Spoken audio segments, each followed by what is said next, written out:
اخرتها ايه وانت بتتهرب من ربنا؟ هتيجي في يوم تعرف تستخبى منه؟ هنعمل نفس غلطة آدم اللي حصلت من 7000 سنة أو أكتر؟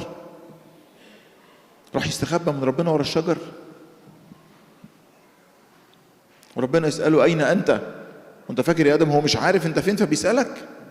دي سذاجة بس. أين أنت دي يقصد بها إيه؟ إيه اللي جرالك؟ بتستخبى ليه؟ كنت زمان تسمع صوت ربنا تجري عليه، بتهرب منه ليه دلوقتي؟ تستخبى من إيه؟ مستثقل القعدة قدامه ليه؟ هتيجي تقول له إيه ساعتها؟ هتقف قدامه تقول له إيه؟ هتختفي منه فين؟ كان واعي داود وهو بيقول له لأين أهرب من وجهك؟ روح فين؟ ولا أعماق البحار ولا جوه الجبل، ما في. استخبى منك فين؟ ما هو عارف، ما هو عارف.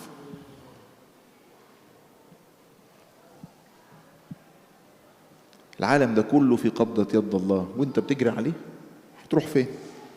هتروح فين؟ اهرب بقى براحتك، اهرب براحتك. الشاطر يقف في صلاة النوم ويقول كده: هو أنا عتيد أن أقف أمام الدهان العادل. أقف وقفة كده وجها لوجه أمام الله، وحاسب نفسك دلوقتي قبل ما يتحكم عليك، لأنه لو كنا قد حكمنا على أنفسنا لما حكم علينا. والحق سفر أعمالك، نقي منه الحاجات اللي غلط. آخرتها لازم تكون كويسة. تعالوا نبص لحتة إيجابية بقى. آخرتها إيه؟ الإنسان بيحتمل مرض وتعب بشكر. عشان ما بقاش نكدت عليكم، بس أصل شكل وشكم خلاص قفل أنا شايف الوشوش يعني. صحيح، آخرتها إيه؟ الإنسان ربنا اداله مرض وتجربة صعبة وشال صليب المرض بفرح وشكر. اسمحوا لي أقولها لكم، أذكى مننا كلنا. ليه؟ كده كده المرض قاعد، وكده كده الوجع بياكل في جسمه، وكده كده لحظة موته متحددة. فلا التذمر هيحل ولا الاحتمال هيحل، لكن انت من جوه متعايش. في ناس بتعرف تتكيف مع ظروف ايا كانت، وبولس الرسول واحد من الناس دول.